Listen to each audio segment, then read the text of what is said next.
Jeep says the Gladiator Mojave is a desert-rated truck, but maybe they should have called it air-rated. Along with the Jeep Wrangler, the Gladiator pickup that shares its body from the bed forward with the SUV has been updated for 2024. Changes aren't big, but they're noticeable. Has a new grille design, trades its antenna for one built into the windshield, gets side curtain airbags, and a new infotainment system with a 12.3-inch touchscreen interface. Gladiator has lost its diesel engine option. It only comes with a 285 horsepower V6 with 260 pound-feet of torque. Every model gets that in four-wheel drive, while a 6-speed manual is standard and an 8-speed automatic optional.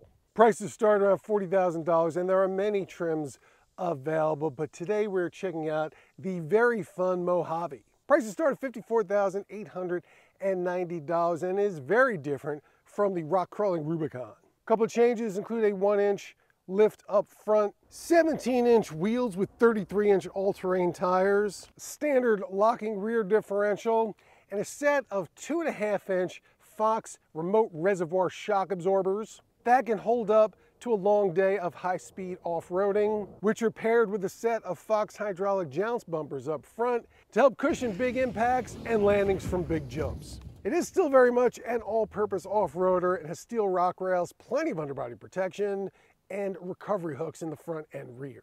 Plenty of options are available, and for an extra 10 grand, you can jump to a Mojave X that comes loaded with just about all of them and adds things like leather upholstered power front seats, steel bumpers, and a full-time four-wheel drive system with high and low settings. This one's just got a part-time system installed. The Gladiator is packaged differently than some other mid-sized trucks. It's narrow, but has more leg room, although even up front here, I could go for another inch or two at 6'1".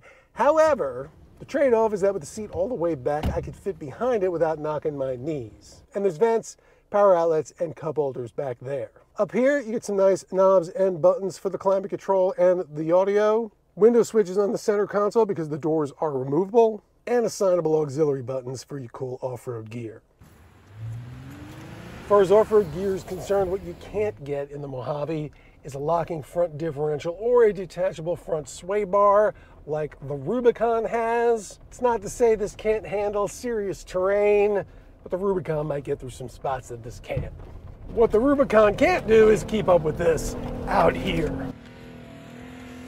The Mojave was very much designed for places like its namesake location. Loves tearing it up in the sand. Its closest American competitors in that regard are the Ford Ranger Raptor and Chevrolet Colorado ZR2, both of which have slightly more advanced suspension systems. The Chevy featuring the Multimatic DSSV dampers, and the Raptor a set of Fox shocks, but the even more high-performance live valve type, which also have computer-controlled adjustable damping. Those trucks have independent front suspensions, which are a little more precise and sophisticated, but it's a bigger difference on the road than out here. Solid axle and steering in this really don't leave a lot to be desired. The Gladiator shocks are really great for bombing down trails, and they handle whoops really well. A lot of off-road trucks do not like these, but this bounds over them like it was built for it, which it kind of was. I have not felt wanting for more. In part because this has an off-road plus mode that adjusts the throttle, the transmission, and the traction control so you can drive it like this. And as far as getting air is concerned, the jump's big enough you don't have to go that fast. Oh! I do think those other trucks are a little softer on the landing, but this could take a pretty good hit. And of course, there's one thing with the Gladiator you can't do with those. Pop the top!